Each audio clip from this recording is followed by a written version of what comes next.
Bonsoir Lionel, ce soir c'est la réunion de l'organisation de la TGV édition 2010. Est-ce que tu pourrais nous donner un petit peu plus de détails et nous expliquer surtout ce qu'est le ski de montagne? Eh ben écoute, ouais, ce soir, donc on est jeudi 4 février, on prépare cette course qui va avoir lieu le dimanche 14. Donc le ski de montagne, c'est, on va dire, l'art de faire du ski en montagne, ça paraît Ouais. bête, mais avec, c'est avant tout des fixations spéciales qui permettent de dégager le talon à la montée. On colle ce qu'on appelle des pots de phoque ou la semelle du ski pour l'anti-recul, qui sont en fait maintenant synthétiques, mais à l'origine c'était des réels pots de phoque, à rebrousse-poil comme ça.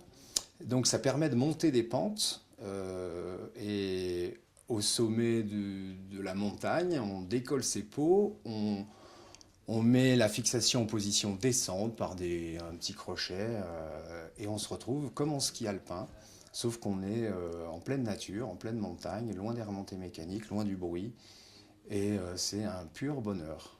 D'accord. Cette année, quelle est la particularité de cette course?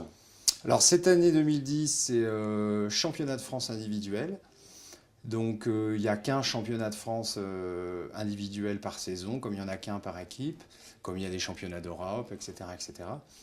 Donc cette année, le Tour du Grand Vémont sera un championnat individuel, gage d'une organisation qui tient la route, puisque si on a été retenu pour ça, c'est que les observateurs, on va dire, de la Fédération française de la montagne et l'escalade l'ont noté et on est assez content forcément de ça, quoi.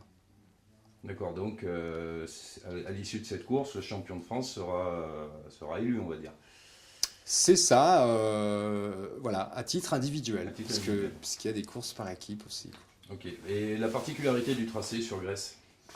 Alors la particularité sur Grèce, on a des itinéraires réels, enfin réels, les itinéraires sont alpins au sens global, mais on a une connotation technique, ne serait-ce que par le paysage, le balcon est du Vercors là, qu'on a au-dessus de nous, du Grand Vémont, Pierre Blanche, Rosse-Rousse, etc. C'est quand même une falaise euh, proche de Grèce, proche de la vallée, et donc il y a des ouvertures dans cette falaise, c'est des pas, mais il y a aussi des couloirs dans ces montagnes, et on utilise ces passages. Ça veut dire que les compétiteurs ont les crampons aux pieds, baudriers, des longes, on installe les cordes fixes au préalable, hein, donc c'est des cordes fixées par nos propres moyens pour assurer la sécurité. Donc ça a un vrai cachet technique, alpinistique. D'accord, et là vous avez combien de participants qui sont prévus pour cette course? Alors, on a un maximum de 200, on bloquera les inscriptions à 200. Jusqu'à présent, on les a jamais atteints, mais d'année en année, là, c'est la septième édition. L'année passée, on était 177. Compte tenu du fait de la particularité de cette année, on est déjà à 200 et on va même malheureusement refuser du monde. Alors ça veut dire que n'importe qui peut s'inscrire à la course. N'importe qui peut s'inscrire à la course, tout à fait. C'est l'intérêt de ce trophée, parce qu'en fait, c'est le Tour du Grand Vémont s'inscrit dans le trophée G3M, Grenoble 3 Massif, et le principe, c'est de réunir une même compétition sur les trois massifs du bassin grenoblois, la Chartreuse, Beldonne et le Vercors.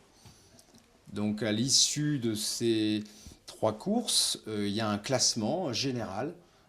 Donc en dehors de l'aspect championnat de France, il y a un classement interne G3M.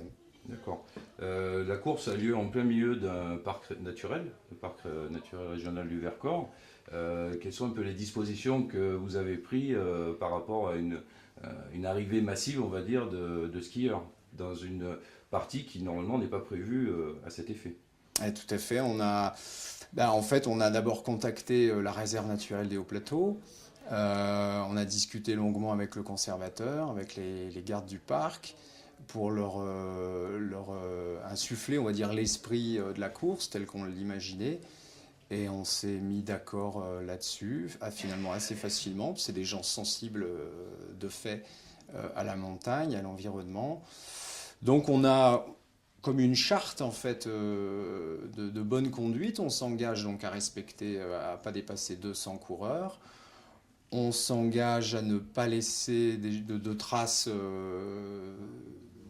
de nuisances visuelles déjà le jour de la course, c'est-à-dire que nos jalonnettes pour repérer l'itinéraire, il n'y a pas d'inscription dessus. On s'engage également à ce qu'il n'y ait en aucun cas de survol par avion, hélicoptère, pour d'éventuelles prises d'images, etc., au-dessus de la réserve, sauf pour un secours évidemment, mais ça serait comme partout. Et puis il y a encore un autre, je cherche. Je crois qu'il n'y a pas de ravitaillement sur la course. Il n'y a pas de ravitaillement sur la course, ouais, tout à fait.